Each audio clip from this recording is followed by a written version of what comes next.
Hola, ¿qué tal? Buenas tardes. Soy la doctora María Raquel Gómez de Nieto Moreno. Estamos aquí en un nuevo programa de la Familia del Derecho, como siempre acompañándolos en esta tarde.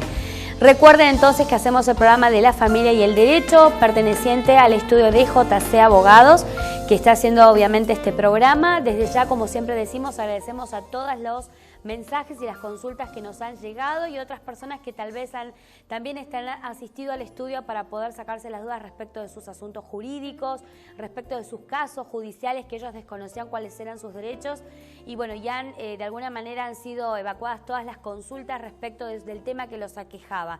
Como siempre les decimos, nuestro lugar de atención es en Avenida Alvear, 358 primer piso, esto es Benavides. Recuerden que nuestro horario de atención es de lunes a viernes de 19:30 a 21.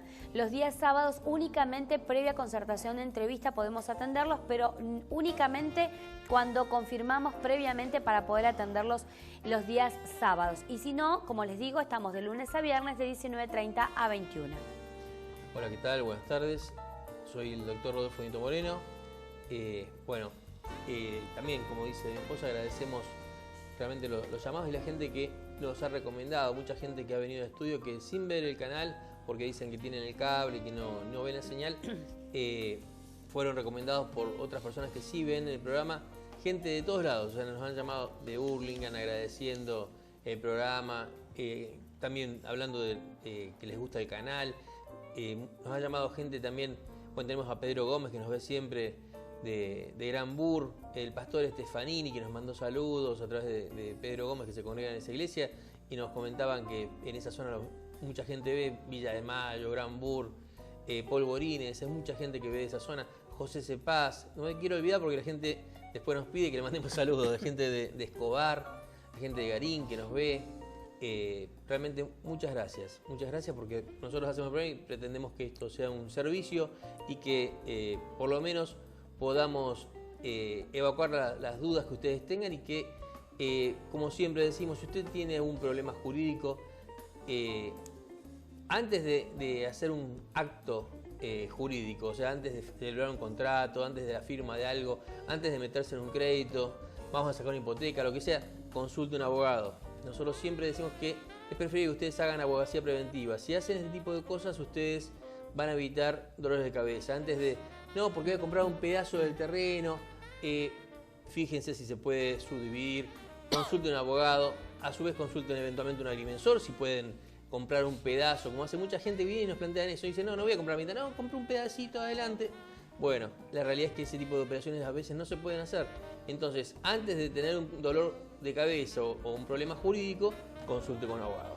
Exactamente. Bueno, como siempre les hacemos sobre todo un consejo que estamos dando a nivel jurídico para evitar que encontrarse luego con futuros problemas de alguna forma, para evitar estos que de alguna manera pueden terminar en acciones judiciales o acciones legales. Entonces, como bien dice el doctor, lo que hay que hacer acá es abogacía preventiva. Lo que vamos a tratar el tema de hoy en el programa, a lo largo del programa del día de hoy, van a ser, en virtud de que ya se avecina la entrada en vigencia del nuevo Código Civil y Comercial de la Nación, vamos a estar comentando sobre todo cuáles son algunos aspectos, no todos hoy porque son muchísimos las nuevas modificaciones, pero sí algunas que hacen al ámbito del derecho de familia, lo que hace al tema del nombre, lo que hace al tema de filiaciones, lo que pasa respecto a asuntos de divorcio, que esto también ha sido digamos, el gran dilema que hoy hay que dilucidar, sobre todo cuando la gente dice, bueno, con la nueva ley yo ya me puedo divorciar sin ningún inconveniente. Vamos a estar por lo menos explicando algunos aspectos de esta nueva modificación que se ha hecho ya y que de alguna manera ya la ley está ya lista para empezar a entrar en vigencia y de alguna manera surtir todos los efectos jurídicos que ella misma trae consigo misma. Una acotación. La gente cree, porque los medios lo transmiten de esa forma, dice, bueno, no, ya a partir de agosto el divorcio es un trámite, voy, firmo y se termina la historia. Divorcio express, o llamado divorcio express, es el divorcio que se va a implementar a partir de agosto con el nuevo Código Civil y Comercial y que simplifica los pasos del divorcio, pero no es un mero trámite, sigue siendo un expediente judicial y es un expediente judicial que tiene que hacerse con abogados, porque hay gente que decía, voy al registro y me presento con mi pareja en el registro y nos divorciamos. No es así que tengan en claro que el divorcio express no es que van como cuando se casaron van y se divorcian en el registro. No, es un trámite judicial, requiere de abogados, es un trámite simplificado, pero con algunas variantes al divorcio convencional. Ahora vamos a entrar en detalle respecto a eso, pero lo que quería aclarar es eso, que no es un mero trámite. Muy bien. Para entrar en el tema, obviamente, del divorcio, previamente voy a referirme al tema del matrimonio, que es lo que hoy por hoy, de alguna manera, consagra la ley y esta nueva, a través de la reforma del Código Civil y Comercial, en qué es lo que se ha modificado al sistema que existía o al sistema que hoy por hoy nos rige al día de la fecha hasta los primeros días del mes de agosto, en realidad hasta el 1 de agosto. Consideran el matrimonio que los cónyuges tienen hoy el derecho, o hoy actualmente a través de la ley vigente, tienen los derechos y obligaciones correspondientes a fidelidad, a asistencia, a alimentos y cohabitación. ¿Qué es lo que dice hoy por hoy, de alguna manera, la reforma o en qué se va a explayar respecto de ese punto que yo estoy tocando en este momento? Es que hoy por hoy el nuevo código establece que subsiste solamente el deber de cooperación, de convivencia, el deber moral de fidelidad, la asistencia mutua y los alimentos. O sea, esto considera que, obviamente, si vos querés explicarlo. Sí, o sea, el tema es, respecto del deber moral de fidelidad, porque especifica deber moral de fidelidad, es porque hoy no hay más causales de divorcio, se eliminan las causales de divorcio y subsisten los derechos entre los cónyuges, pero el divorcio como tal, con las causales como se hacía hasta ahora, no hay más. Se elimina también el tema del concepto de culpabilidad, no hay más culpable en el divorcio que va a estar en vigencia a partir de agosto. Si tengamos en cuenta, perdón, que antes de que entremos al tema del divorcio, es que las normas que van a regir lo que es la nueva concepción de matrimonio, visto como lo estamos estableciendo y lo estamos comentando aquí, va a estar igualado de alguna manera al régimen del llamado matrimonio igualitario. Exacto. Va a tener los mismos efectos considerando obviamente al matrimonio tal como, bueno, como directamente lo establece hoy el matrimonio igualitario. El matrimonio obviamente que se contrae desde ya. Sí, entre hombres y dos mujeres, o sea, tanto el matrimonio de dos hombres como el de dos mujeres, hoy tienen los mismos derechos y obligaciones que un matrimonio convencional. A partir de agosto es matrimonio, no es como antes que se hablaba de unión civil, no, es matrimonio para todos y todas. O sea, realmente esa es la concepción. Han hecho esto y bueno, más allá de nuestra concepción, es lo que consagra nuestra ley a través de la reforma que se ha establecido. Otro de los puntos importantes en materia de lo que estamos tratando, que es en materia de matrimonio y divorcio, es que se elimina la llamada separación personal. Nuestro Código Civil actualmente vigente consagra que de alguna manera se puede dar o el divorcio vincular o la separación personal. Tienen, digamos, características parecidas, solo que en la separación personal la persona que obtiene la sentencia actualmente, hablamos de la ley vigente, no le da la aptitud nupcial para poder contraer matrimonio. Solamente, bueno, establece de alguna manera un parámetro de diferencia entre los cónyuges, pero la separación personal para esta nueva ley, para esta nueva reforma del Código Civil, no está contemplada, sobre todo lo elimina, sobre todo por considerar que solamente va a ser procedente el divorcio lisa y llanamente. Otra de las características es que también se elimina, entre otras, la condición de que para ordenar el divorcio o para pedir hay que estar separados más de 3 años sin voluntad de unirse.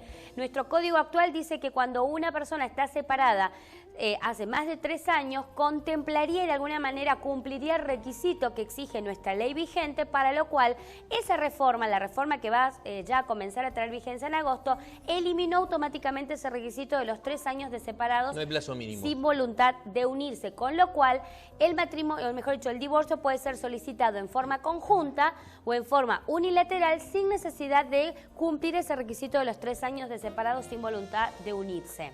Claro, o sea, no hay plazo mínimo. ¿Qué quiere decir esto? Ustedes se casaron, tienen 1 año y medio de casados, ya hay problemas o hay casos de violencia, como nos pasa muchas veces en muchos casos de que llegan al estudio. Nosotros decimos, hasta hoy no tiene el tiempo mínimo para pedir el divorcio vincular. Con esta nueva ley, ustedes pueden presentarse y hacer el pedido de divorcio porque ya no se exige ni el tiempo mínimo de casados ni el tiempo mínimo de separados para iniciar. Ni tampoco las causales, desde ya, que son prácticamente eliminadas, porque ya, como bien dice el doctor, ya no existe este divorcio por culpa del otro cónyuge, para lo cual se elimina también lo de la culpabilidad del divorcio. Por eso es que automáticamente, de alguna manera, se presenta en forma, dice, particular o en forma unilateral o en forma conjunta. El divorcio puede ser solicitado, en este caso, por cualquiera de las partes. Dejando a salvo también el hecho de que el cónyuge que se sienta agraviado puede pedir una reparación económica. O sea, si bien no existe el concepto de culpabilidad, hay uno de los cónyuges que puede decir, no, pará, pero yo no me quiero divorciar, yo no fui el que dio motivo a esto, porque hay veces que el otro se fue, consiguió otra pareja y se quiere divorciar. Bueno, perfecto, pero la que no dio motivo al divorcio puede considerarse agraviado y eventualmente iniciar una acción civil por el tema del divorcio vincular, porque hay demanda por bienes y perjuicios como consecuencia del divorcio vincular. Bueno, otro instituto que es incorporado en este aspecto es el llamado compensación económica, que es lo que vos hablabas respecto de esta cuestión que vos planteas respecto de la reparación económica cuando un cónyuge se sienta afectado en el motivo del divorcio, porque si no sería todo muy fácil que directamente, si un cónyuge por razones de violencia familiar plantea el divorcio, de alguna manera, que hoy por hoy nuestra ley consagra la posibilidad de lograr la culpabilidad de ese cónyuge, y de eso emana no solo la posibilidad de poder pedir alimentos, sino también de la reparación económica que vos establecías. Sí, tenemos una consulta. Sí. Dice, hola, buenas tardes, le hago una pregunta. ¿Puede tardar 3 años un trámite de divorcio por un abogado?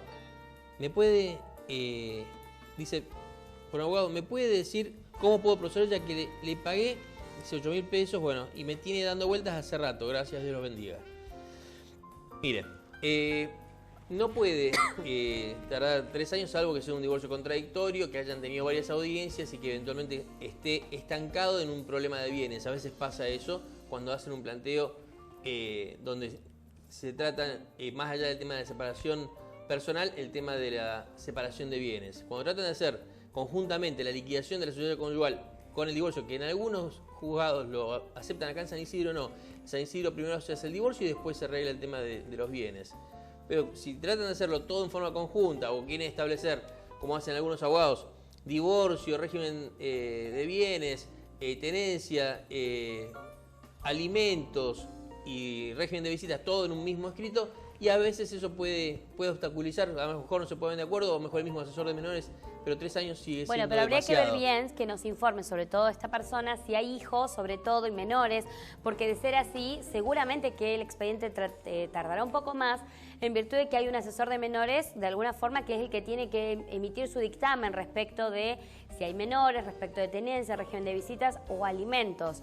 Recuerden que, bueno, en este aspecto lo que sería importante es que usted le pregunte a su abogado, sin nosotros interferir a través del Código de Ética, le pregunte usted, le consulte sobre su estado de trámite del divorcio. También otro inconveniente que puede haber entrando en el tema del divorcio, si bien la idea justamente era explicar de cómo va a modificar en la nueva ley estos aspectos, directamente puede tramitar o puede tardar, mejor dicho, y puede de alguna manera demorar las notificaciones a la otra parte. Sería importante que usted le consulte a su abogado y vea en qué estado de trámite quedó, si tuvo una audiencia, si no tuvo audiencia, si está en etapa previa, etapa de conocimiento. O sea, son muchas cuestiones que de alguna manera usted le podrá consultar y a partir de allí podrá saber efectivamente si está siendo bien o no defendido por ese colega. Desde ya agradecemos su mensaje y estamos a su entera disposición.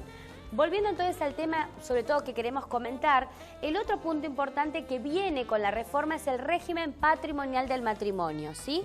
Sobre todo hay que tener en cuenta que ahora se va a poder firmar las llamadas convenciones prematrimoniales, que fue muy común, muchas veces lo estudiamos ya en la facultad, los llamados acuerdos de convenciones prenupciales. Que no eran válidos. Que no eran válidos porque la ley consideraba que eran nulos y de nulidad absoluta y que no podían ser válidos entre dos personas que de alguna manera deciden compartir la vida juntos después del matrimonio. A partir de allí se tomaba como una cuestión ya más que nada económica. Hoy por hoy esta nueva ley tomó estado público este tipo de acuerdos prenupciales en casos como Sofovich o el caso de Susana Jiménez, donde se declaró la nulidad de esos convenios que se hacían. Por lo general ese tipo de acuerdos se hacían en Uruguay, porque en Uruguay son válidos. Entonces iban a Uruguay, manejaban eso, lo hacían ante un escribano.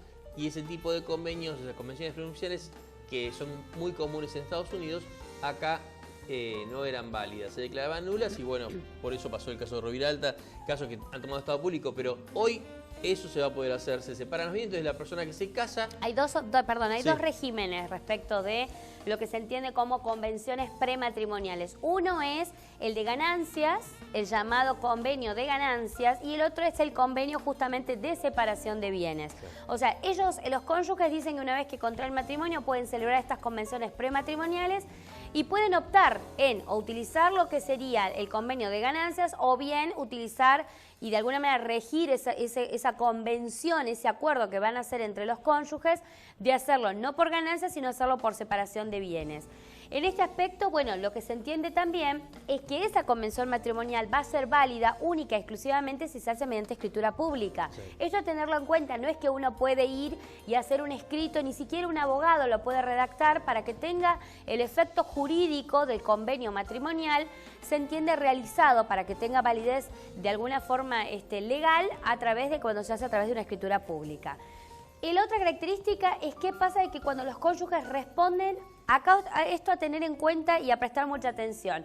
Los cónyuges a través de esta nueva ley van a responder solidariamente, y ya va a explicar el doctor qué significa la palabra, que a los abogados ya le resume mucho respecto de lo que se implica solidariamente, por las obligaciones contraídas por uno de los cónyuges para solventar necesidades ordinarias del hogar y también para aquellas cuestiones que hagan al sostenimiento y la educación de hijos. ¿Qué queremos referir con esto? Eso quiere decir que, por ejemplo, un marido saca un préstamo para refaccionar la casa. Después dejan de pagar el préstamo, la mujer también trabaja, la empresa o el banco que les dio el préstamo puede ejecutarlos a ambos. E incluso si se separan, puede ejecutarlos a ambos porque ambos son responsables. Respecto de educación, si contratamos el colegio privado y llevamos a los dos chicos al colegio privado y no pagamos la matrícula y hace 6 meses no estamos pagando la cuota del colegio, el colegio va a poder demandar a ambos cónyuges por ese tipo de obligación porque ambos son responsables en forma solidaria. Forma solidaria quiere decir que ambos cónyuges responden. Exactamente. Esto obviamente a tener en cuenta que a partir de la nueva ley va a considerar sobre todo esa posibilidad que hoy la ley vigente no lo contempla. Otra de las cuestiones referentes obviamente al matrimonio son las que nosotros ya mencionamos, que eran las uniones convivenciales, sí, que ahora ya no se llaman más uniones civiles, sino que van a ser las uniones convivenciales. Esto elimina un poco la figura del llamado concubinato, sí, vulgarmente concubinato, que será este matrimonio aparente, sobre todo que, bueno, sin tener una unión legalmente constituida, se comportaban como marido y mujer. Esto es lo que de alguna manera consagraba nuestra legislación vigente en virtud de los doctrinarios y todos los que han conformado y los que han participado para elaborar la norma. Pero sin perjuicio de ello, se entiende que como los tiempos han cambiado y hoy por hoy se habilita legalmente las uniones civiles entre personas del mismo sexo, bueno, surge entonces la necesidad también de poder contemplar esta cuestión en el Código Civil y por ende sale entonces esta nueva tipología que sería las llamadas uniones convivenciales. Exacto. ¿Qué se entiende como tal? Bueno, todas aquellas uniones que están basadas en relaciones afectivas, en este aspecto de carácter singular, pública, notoria, estable, permanente entre dos personas que conviven y comparten desde ya un proyecto de vida. Y esto es para personas del mismo sexo o personas de diferentes sexos. Pero acá tener también en cuenta, así como en el matrimonio pueden celebrar las llamadas convenciones matrimoniales, ellos también pueden regir, porque luego esto también hoy por hoy da mucho a discusión y muchas veces terminan en pleitos cuando dos concubinos quieren separarse y querer demostrar, porque hoy por hoy la ley les exige tener que demostrar, al igual que una sociedad comercial, cuáles son los aportes que ha hecho cada uno en esa sociedad comercial, porque es una sociedad de hecho, para poder ser acreedor de algún derecho que hoy por hoy no tienen, porque no se los ha equiparado. Sí, obviamente esta reforma de la ley los ha igualado al matrimonio, y que por ende, como les digo, no existen los llamados convenciones prematrimoniales, pero sí también ellos tienen un pacto llamado pacto de convivencia. ¿Qué es esto? Bueno, las relaciones económicas van a estar establecidas por este pacto de convivencia. También, y en caso de que no se haya celebrado este pacto de convivencia, cada integrante puede ejercer libremente los derechos de decir, bueno, yo vengo a esta sociedad, de hecho, entre comillas, con mis bienes, como ocurre en el matrimonio, pero queda documentado en este pacto de convivencia. Si no se hace pacto de convivencia, se entiende que correspondería también de alguna manera igualarlo a lo que establece y puede, lo que establece en el matrimonio, en este caso igualitario. En este caso, aquí hay un punto que yo quiero detenerme un minutito aquí, donde acá se establece una protección para el caso de los concubinos, mal llamados concubinos porque ahora van a ser uniones convivenciales. Sí, pero al referirnos... O sea, exacto, en realidad los llamamos uniones convivenciales, pero de alguna manera son concubinos. Esto para que la audiencia nos pueda entender. No hay forma de llamarlos. Acá lo que la ley por hoy les consagra, la nueva ley, se establece una protección a la vivienda familiar para las llamadas uniones convivenciales. ¿De qué manera? Bueno, el juez tiene que fijar un plazo para la atribución en este caso. Esto significa que no va a poder exceder de 2 años a contar, y esto ocurre justamente cuando hay una separación de esta unión convivencial. Entonces, a partir del momento en el que se produce el cese de la convivencia, el juez tiene que fijar el plazo, que no puede exceder de 2 años, para ver a quién le atribuye esa vivienda. Y se establece la posibilidad de que el juez también pueda fijar una renta compensatoria a favor del no conviviente que de alguna manera no se le ha atribuido esa propiedad. El que no cohabita. Exactamente, el que no cohabita en el lugar donde de alguna manera se la toma como el hogar familiar. Bueno, entonces en este caso hay una renta compensatoria por el uso del inmueble a favor del conviviente donde no se le atribuye la vivienda. Esto también ha sido consagrado por ley y esto también lo contempla la nueva legislación que antes, hoy por hoy, con la ley vigente, no está establecido. Otra cuestión hacia la vivienda y a las uniones convivenciales, antes de ir a una pausa, tiene que ver también con los llamados inmuebles alquilados. Es común y es muy normal que muchos concubinos o uniones convivenciales, según el término de la nueva ley, vayan a alquilar. ¿Qué pasa cuando directamente uno de los concubinos, en este caso, fallece? ¿Qué pasa con aquel? ¿Puede continuar, no continuar por esta nueva ley? Bueno, ahora se consagra un derecho para, en este caso, para el concubino que ha subsistido en este aspecto, a tener que continuar en la locación, donde se le tiene que mantener obligado al pago, de alguna manera, y se le tiene que mantener la garantía que constituyó al momento de conformar ese contrato, ¿sí? Esto es importante, sobre todo porque antes, hoy por hoy, el derecho del concubino que subsiste, en este caso, al concubino fallecido, no se consagraba el derecho como tal. Hoy por hoy consiste. Antes fallecía el locatario y el concubino perdía derechos. Tenía que desalojar el inmueble porque no figuraba en el contrato. Hoy se le permite al concubino, y como venimos diciendo, ya sea parejas de un mismo sexo o sea, homosexuales o heterosexuales. En ambos casos, el que queda, el sobreviviente, ¿no? En el caso fallece uno de los concubinos, el otro, el que queda, tiene derecho a continuar con la locación hasta que finalice el contrato. Exactamente. Y otra cosa muy importante, antes de irnos a la pausa, se le reconoce, y esto es muy importante, el derecho real de habitación gratuito al concubino, en este caso, o al conviviente supérstite, sobre todo aquel que carece de la vivienda propia habitable o de bienes suficientes para procurarse de una vivienda. Ya vamos, yo lo transmito de esta manera en el sentido jurídico y ya el doctor un poco traduce digamos, en palabras mucho más sencillas para poder entender. Esto va a ocurrir en caso de muerte del otro conviviente, obviamente por un plazo que no puede exceder de los 2 años. Eso quiere decir que fallece uno de los concubinos, el que está en la vivienda, tenga o no tenga hijos, porque antes se respetaba el derecho de concubino si tenía hijos, eventualmente para proteger la vivienda de los chicos. En este caso, se le establece lo que se llama derecho real de habitación por un plazo que no puede exceder de 2 años y tiene que demostrar, o sea, ¿esto qué quiere decir? Es oponible a, por ejemplo, si el que falleció, los padres quieren hacer la sucesión del hijo, porque cuando fallece un hijo los padres tienen derecho sucesorio. Entonces, los padres quieren hacer la sucesión del hijo para quedarse con la propiedad. Bueno, el concubino le dice: yo tengo por 2 años el derecho a estar en esta propiedad. Lo mismo si el concubino que falleció tenía hijos de un matrimonio anterior y los hijos quieren reclamar su derecho sobre la propiedad, él también puede decirle, sí, está bien, pero yo tengo 2 años que puedo estar en esta propiedad porque me lo establece el nuevo código. Exactamente, eso es un derecho de alguna manera que ahora ya está consagrado en la nueva legislación. Y ya, bueno, para entrar ya a una breve pausa, yo voy a leer, sobre todo porque hace al tema que estamos tratando, el tema del divorcio, voy a leer el mensaje. Y recuerden que ya en el próximo bloque vamos a estar explicando lo que se viene respecto de los llamados bien de familia, sobre todo porque ahora se ha ampliado quiénes van a ser los beneficiarios. Vamos a estar explicando sobre todo qué se entiende como bien de familia, cuando una propiedad se puede constituir como tal, quiénes lo pueden hacer, cuando antes permitían que lo hagan unas determinadas personas y ahora la ley ha ampliado esos beneficios, cuando un juez puede afectarlo o desafectar una propiedad del bien de familia.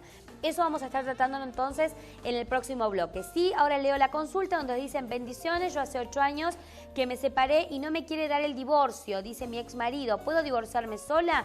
Bueno, a ver, sobre todo teniendo en cuenta lo que estamos explicando. Recuerden que esto también, y ya lo vamos a adelantar, recuerden que a partir del 17 de julio empieza la feria judicial hasta los primeros días de agosto, creo que hasta el 3 o 4 de agosto. Recuerden que cuando volvamos de la feria judicial ya vamos a tener la ley vigente y ya uno puede, si en el caso de esta consultante que se quiere, dice, divorciar sola, recuerden que usted, en principio hoy, la ley hoy, actualmente, si hoy usted inicia un divorcio, la ley exige un plazo de 3 años de separados para poder pedir el divorcio.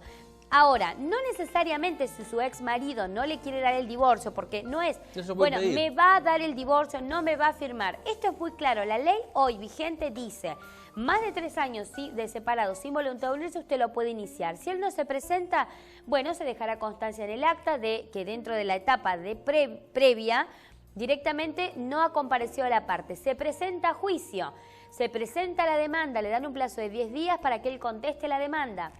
Si en 10 días no contesta la demanda, se puede declarar la cuestión de puro derecho y de ahí pedir la sentencia. Con lo cual, las personas que digan no me da el divorcio, no me voy a divorciar, eso ya es inexacto, no corresponde, sería improcedente, porque la ley está hecha, la vigente y la que se va a venir ya al mes de agosto, en ambos casos contempla el divorcio sin necesidad de que la otra parte le tenga que dar y esté a antojo de que la otra parte se lo quiera otorgar o firmar. Entonces, sea de una forma u otra, usted puede divorciarse sin ningún problema y en este caso, bueno, ponemos en su entera disposición el estudio de JC Abogados. Cualquier consulta puede estar llamándonos para concertar una entrevista. Bueno, vamos entonces, ya volvemos entonces con el programa de la familia y el derecho. Recuerden entonces que en el próximo bloque vamos a estar explicando respecto al bien de familia. No se va a agotar en el programa del día de hoy lo que hace a las reformas del Código Civil porque hay mucho para comentar, pero hoy vamos a tratar algunos aspectos, algunos parámetros, lo que hace al tema de familia y vivienda. Ya volvemos entonces con más el programa de la familia y el derecho. Ay, Claudia, no te preocupes de llegar tarde mañana, que mañana la jefa no va. ¡Seguro! Es más, yo creo que yo también me voy a tomar la mañana libre. Y cualquier cosa le decimos que los celulares no sonaron y ya.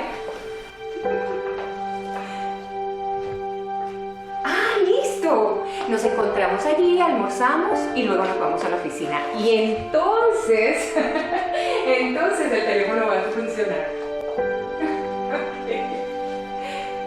Nos vemos allí entonces, te veo mañana. Adiós, Claudia. Pero mi amor, ¿todavía no has terminado la tarea? Ay, mami, es que es mucha. No he terminado aún. Mira que esa es tu única responsabilidad. Yo quería que me ayudaras un poquito con el almuerzo, pero bueno, ya lo voy a preparar. Mami, ¿mañana puedo ir al almuerzo contigo y Claudia? Mi amor, tú mañana tienes clases. Bueno, pero le digo a la maestra que estoy enferma y ya. ¿Qué? Sí, como tú.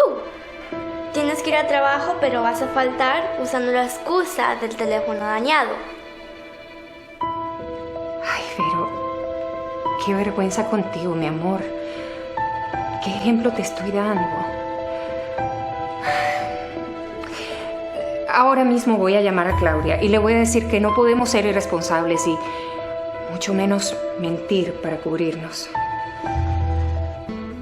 Mami, tú siempre dices que yo aprendo de ti, pero a veces tú aprendes de mí, porque no hay universidad para cómo ser padres, ¿verdad? Así es, mi amor.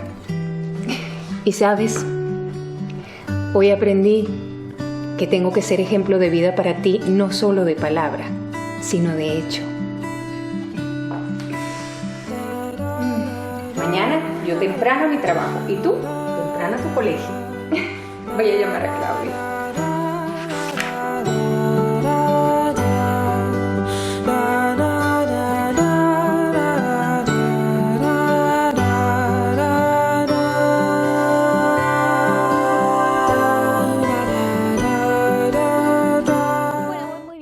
Entonces con el programa de la familia del derecho, ahora vamos a comentar y vamos a entrar un poquito en el tema de lo que hace a las viviendas cuando son declaradas como bien de familia.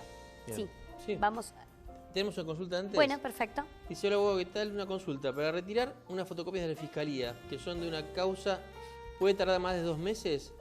Para que te la entreguen, soy Susana de Suárez. Le agradecería si me contesta la consulta. Mira, Susana, depende de la... O sea, por lo general la Fiscalía, cuando uno va a sacar fotocopias, puede dejar un escrito. A veces te dicen que esperes y te acompañan en el momento, o te dicen que lo presentes pedido por escrito, pero no puede tardar tanto tiempo. Depende de la urgencia con la que necesites el tema de las copias, pero si lo estás haciendo de forma particular, te sugiero que vayas seguido. Si estás haciéndolo con abogado, que el abogado lo reclame. No pueden tardar tanto para entregar unas copias de la causa. Lo mismo, muchas gracias por la consulta. Cualquier duda, puedes pasar por nuestra oficina. Sí, seguí con el tema de la consulta, pero lo vamos a hacer después. Sí, está bien. Respecto al bien de familia, decía, respecto de las viviendas que hacen de alguna manera la afectación para que estas sean de alguna manera inembargables. Se entiende que cuando se constituye el bien de familia como tal, una propiedad no puede ser ejecutada por deudas posteriores a la afectación como bien de familia. Esto es de alguna manera para las propiedades que son únicas y que es la vivienda única. En este caso, los únicos beneficiarios de alguna manera, de este título, por decirlo así, que está establecido en el Código Civil, sería en principio sobre todo para el grupo familiar.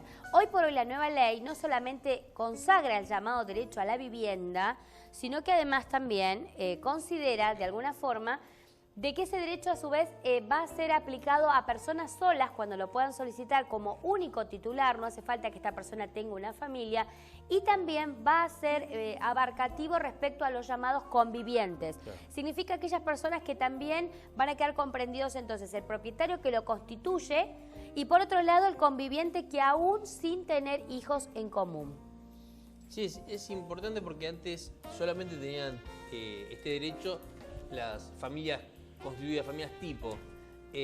Más que nada están protegiendo a las personas solas que también pueden proteger su propiedad, resguardarla de los embargos. La finalidad del bien de familia es eso, mal llamado bien de familia, porque la gente creía que porque era un bien familiar era bien de familia, o sea, porque era de la familia. Y eso lo alejaba de los embargos. No, es una forma de resguardar la vivienda única. Entonces uno puede de esa forma protegerlo de embargos y tratar de evitar que lo dejen en la calle, ¿no? Exactamente. Esto entonces son algunos aspectos que estamos comentando respecto de la nueva ley.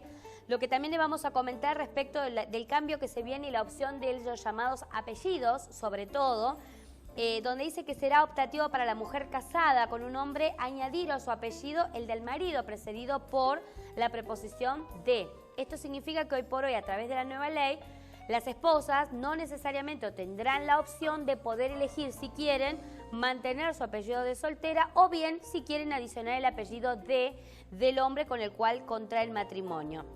En el caso de matrimonios del mismo sexo, esto también va a ser optativo para cada cónyuge añadir a su apellido el del su cónyuge. Esto significa que si hablamos de dos personas del mismo sexo, pueden ambos, en forma viceversa, utilizar de alguna manera el apellido de como preposición de alguna manera del apellido del cónyuge en este aspecto.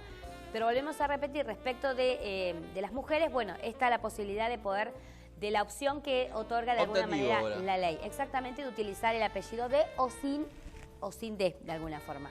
Sí, o sea, sin agregar el apellido del marido directamente. Exactamente, y en el caso de las personas que están divorciadas, o cuyo matrimonio ha sido declarado nulo, porque esto también consagra la ley, ya no podrá ser utilizado el apellido del cónyuge, excepto que por motivos razonables el juez lo autoriza a conservarlo, pero ya de pleno derecho con la nueva legislación, la divorciada obviamente ya no es y si el matrimonio es declarado nulo tampoco, a no ser que por medio de la acción judicial puedan autorizarlo para que lo necesiten. En realidad esto estaba en el código anterior. Se establece que el derecho a usar el apellido cesa, obviamente con el tema del divorcio, salvo que, por ejemplo, sea conocida, ya sea a nivel comercial o a nivel profesional, con el apellido de casada, en cuyo caso el juez puede autorizar que siga manteniendo el apellido.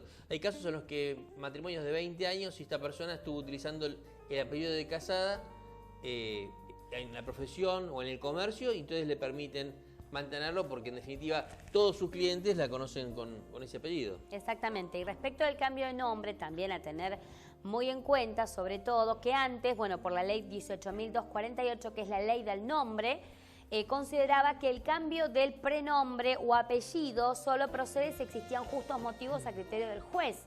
Sobre todo, ¿qué se considera como justo motivo? Bueno, se consideraba entre otros el seudónimo, cuando se afectaba o cuando esta afectación hubiera adquirido notoriedad, o por motivos de raigambre cultural, étnica o también religiosa, cuando afecta la personalidad, cualquiera sea su causa, cuando lo puede evidentemente acreditar. Hoy por hoy se consideran motivos justos y no requieren de intervención judicial el cambio del prenombre por razón de identidad de género, a tener en cuenta esa cuestión. Claro.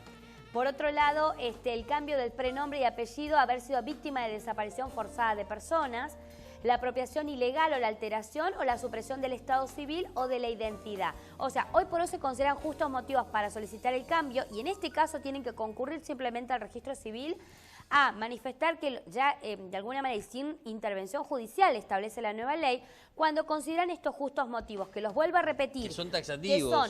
Que son a razón de la identidad de género, que dijimos que es el cambio del prenombre y el apellido por haber sido víctima de desaparición forzada de personas, por apropiación ilegal o alteración o supresión del estado civil o de la identidad.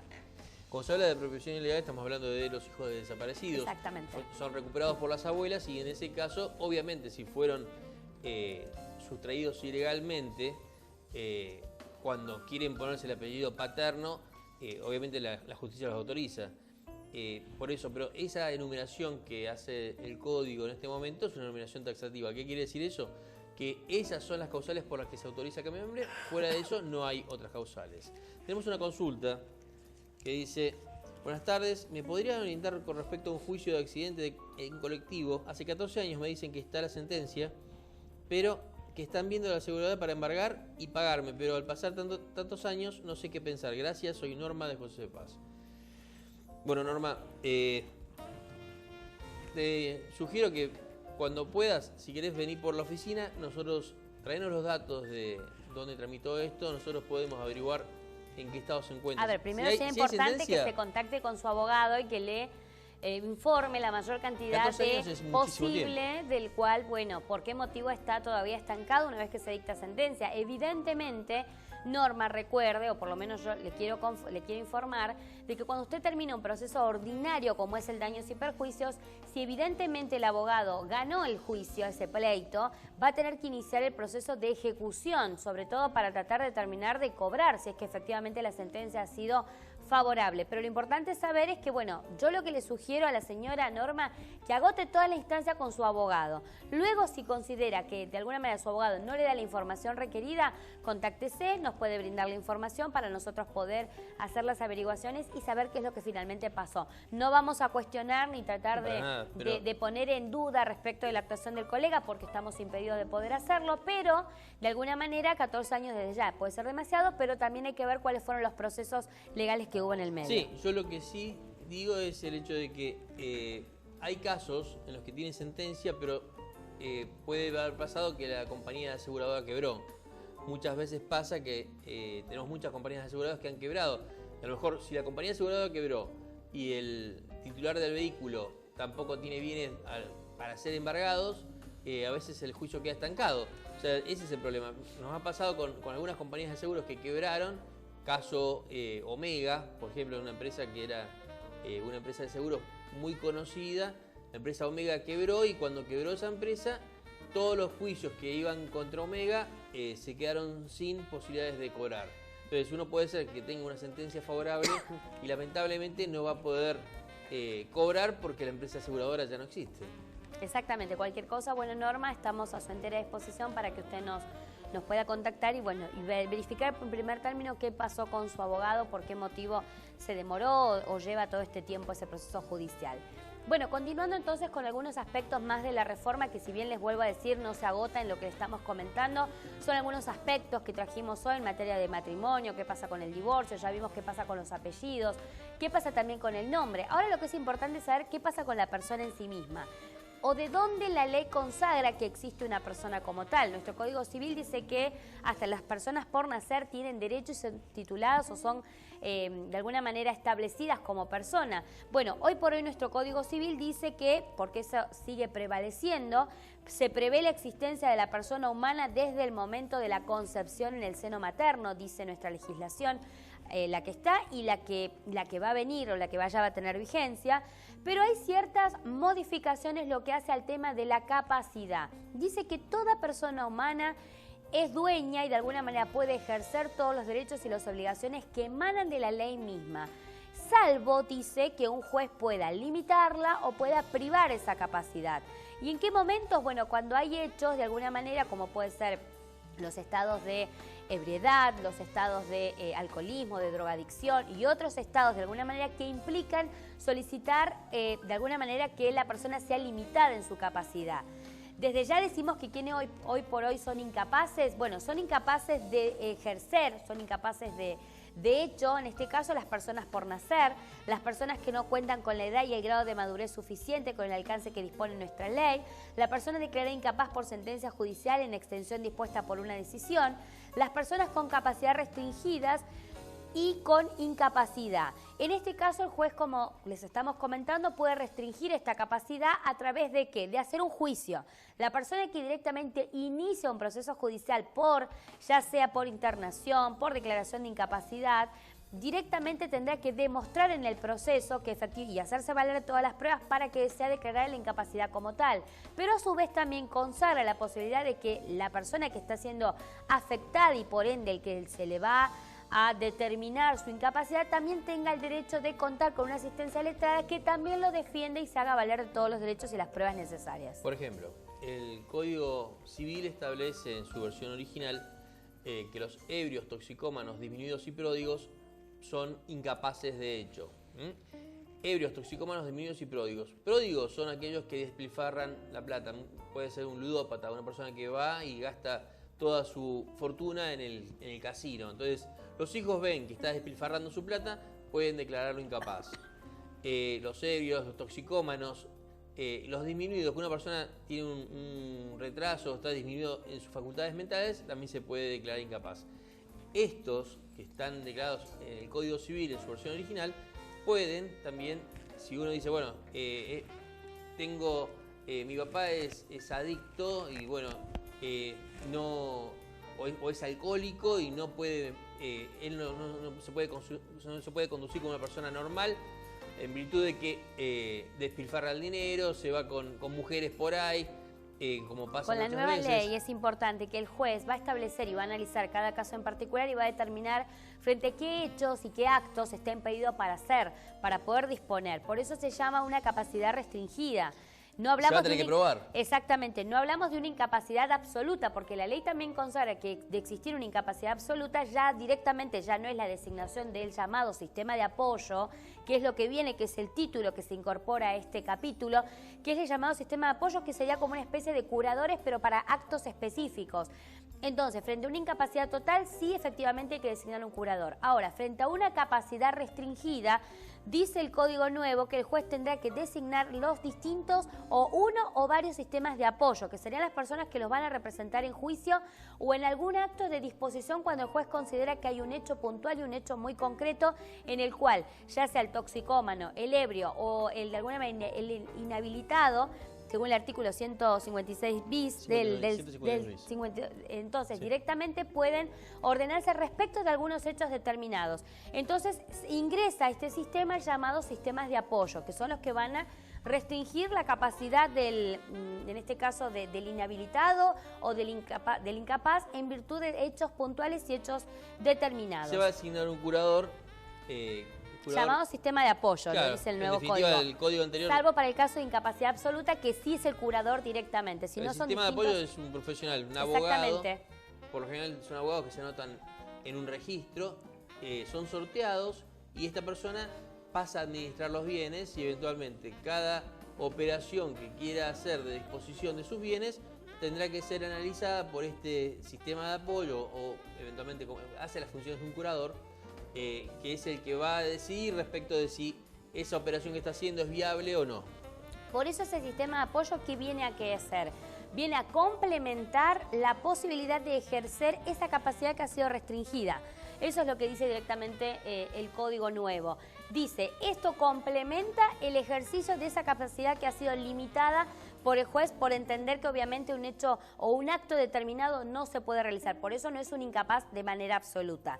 Otro de los temas que también viene a colación de la nueva reforma son los llamados derechos de los niños, niñas y adolescentes a través de consagrado por la Convención Internacional de los Derechos del Niño, donde considera que la persona menor de edad va a ejercer sus derechos a través de sus representantes legales. Esto de alguna manera hoy por hoy también lo dice la ley vigente, pero considera que en situaciones de conflicto, dado obviamente la cuenta de la edad y el grado de madurez suficiente, ellos pueden ejercer actos que les sean permitidos por el ordenamiento jurídico. Es decir, ellos van a poder ejercer a través de esta nueva ley. Puede esto traer debate para saber si tienen el grado de madurez o qué se entiende como grado de madurez, porque ahí queda como en abstracto, de saber cuándo un chico tiene, de alguna manera es una persona que cuenta con una edad y un grado de madurez suficiente para entender y deliberar y debatir, encima decidir sobre los hechos que le hacen a su persona. Por ejemplo, la sexualidad. De esto, o sea, el Código Nuevo, muchas cosas que se habían resuelto jurisprudencialmente fueron incorporadas como artículos del Código. Entonces, por ejemplo, el caso del chiquito que tenía 8 años y que decidió, la madre y él decidieron que el chico se sentía nena y que quería ser nena y que se quería cambiar el nombre. Bueno, ese tipo de situaciones que antes eran casos aislados jurisprudenciales, hoy está contemplado en el código y hace que el chico que de golpe quiere cambiarse el nombre porque se siente nena, lo puede hacer porque se le designa un abogado al niño, eventualmente le dan exámenes psicológicos, estudios, obviamente no es automático, pero si verifican que el chico, como dicen los psicólogos, es una niña encerrada en el cuerpo de un hombre, bueno, le van a permitir el cambio de nombre. Consideremos también que ahora se incorpora también una nueva figura que es el llamado abogado del niño. Los niños van a tener derecho, más allá de los asesores de menores, creo de tener su derecho al abogado, que es el abogado efectivamente, que ya hay cursos donde muchos colegas se están preparando para ser los llamados abogados del niño.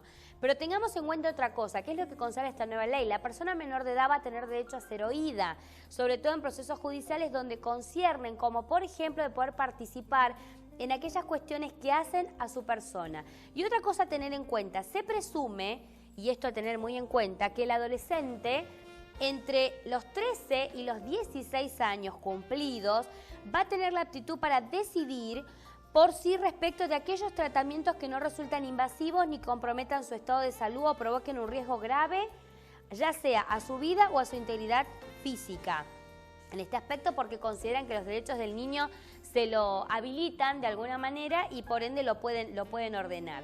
Y otra cosa a tener en cuenta, que hoy por hoy el menor de 16 años, el adolescente, va a ser considerado adulto, pero para algunas decisiones atinentes al cuidado de su propio cuerpo. Estos son, bueno, obviamente lo que estamos diciendo, sobre todo cuando eso no vaya a influir o no vaya a ser en mecanismos invasivos o en cuestiones médicas donde vayan a afectar tanto sea la integridad física como la integridad de alguna manera psicológica y la vida en este caso del menor. Por eso es importante saber que hay determinados derechos que se han consagrado y que por ende hoy por hoy al menor se lo considera como un menor de alguna manera con derechos a ser oído, el derecho a tener su abogado.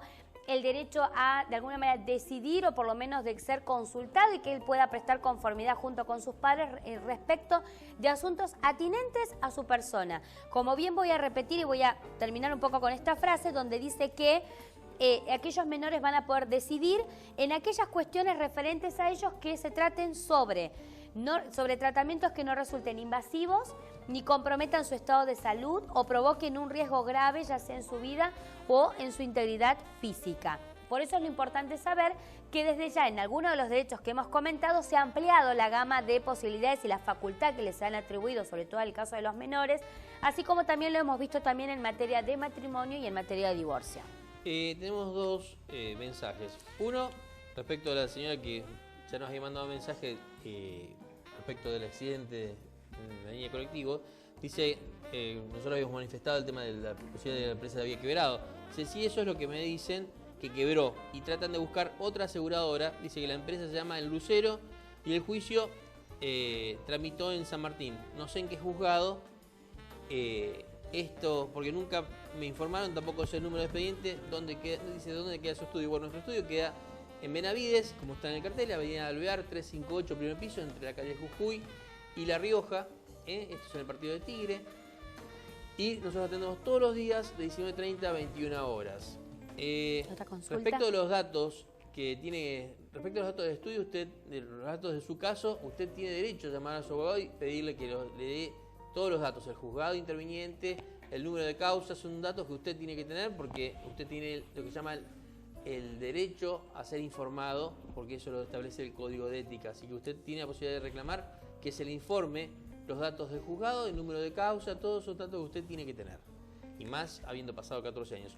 Otra consulta es, dice, hola, ¿qué día atienden en Benavides? Nosotros atendemos todos los días en Benavides, de lunes a viernes, de 19:30 a 21 horas. Y bueno, ahora te respondo directamente. Me dice, ¿en qué parte de Benavides están? Estamos a media cuadra de la plaza. Porque conocen Benavides, estamos de la plaza de Benavides a media cuadra. Un primer piso entre Jujuy y La Rioja. La calle tiene la altura 358, pero la placa municipal dice 358, pero es a la altura del 2700. Es entre Jujuy y La Rioja, a 3 cuadras de la estación de Benavides, la estación de tren de Benavides, y a un poco menos de una cuadra de la plaza central de Benavides. Gracias por las consultas. Perfecto. Bueno, tenemos desde ya muchas cosas para seguir comentando lo que se viene en materia de guarda. Respecto a alimentos. Respecto de alimentos, el proceso de alimentos, y solo vamos porque ya nos quedan 5 minutitos nada más del programa. En materia de alimentos ya el proceso se va a acortar, ya no va a ser un proceso demasiado largo, como es el proceso ordinario que tenemos hoy por nuestra ley vigente. Va a haber una modificación en materia de patria potestad, una modificación respecto, y ya vamos a comentar respecto de las guardas. Las guardas ahora no van a poder ser otorgadas ni por escritura pública, ni ser otorgada por acto administrativo, sino que tiene que ser otorgada vía judicial. Tenemos muchas cosas para comentar respecto de qué pasa con las comunidades indígenas. También van a tener derechos respecto a sus tierras, de poder iniciar los trámites pertinentes, y desde ya la ley consagra el derecho a poseer, como dice el doctor, y también a ocupar las tierras, obviamente que ellos tradicionalmente ocupan, valga la redundancia, y de aquellas otras tierras aptas y suficientes para el desarrollo humano según lo establezca nuestra Constitución Nacional y según también ha sido consagrado por el Código Civil. Después, en materia societaria, qué es lo que pasa respecto de fundaciones, asociaciones civiles, o sea, hay un montón para poder comentarles. Pero como bueno, ya nos vamos, ya estamos en los breves minutos del programa antes de finalizar. Recuerden entonces que, como siempre les decimos, si ustedes tienen algún asunto jurídico, no entienden de cómo van a enfrentar, o tal vez llegó una carta documento, una cédula judicial, y no pueden, de alguna manera no comprenden cuáles los alcances de esa presentación, bueno, los invitamos a venir al estudio de JC Abogados para poder asesorarlos, para poder comentarles cuáles son los derechos, la conveniencia de lo que siempre de alguna manera conviene hacer en cada proceso judicial. Recuerden que estamos de lunes a viernes de 19:30 a 21 en Avenida Alvear 358, primer piso. Esto es Benavides. Nuestros días de atención es de lunes a viernes. No es necesario la concertación de la entrevista, simplemente vayan directamente dentro del horario y los vamos a atender, como siempre decimos, bueno, para poder evacuar sus consultas y poner a su entera disposición el estudio. Vamos cerrando entonces el programa del día de hoy. Como siempre decimos, agradecemos a los apóstoles pastores SICA que nos permiten hacer este programa de la familia del derecho. Agradecemos todas las consultas, otras consultas que están llegando, que las vamos a tratar de contestar vía mensaje de texto o vía WhatsApp. Gracias, Dios los bendiga y nos vemos en el próximo programa de la familia del derecho. Bueno, como dice mi esposa, realmente agradecemos todas las consultas que nos hicieron. Los que quieren y son de la zona pueden acercarse. Hoy estamos también, a partir de las 19:30 estamos en la oficina, pueden hacer la consulta personalmente, así que los esperamos en nuestra oficina en Benavides. Que Dios los bendiga a todos y nos veremos en el próximo programa de la familia del derecho.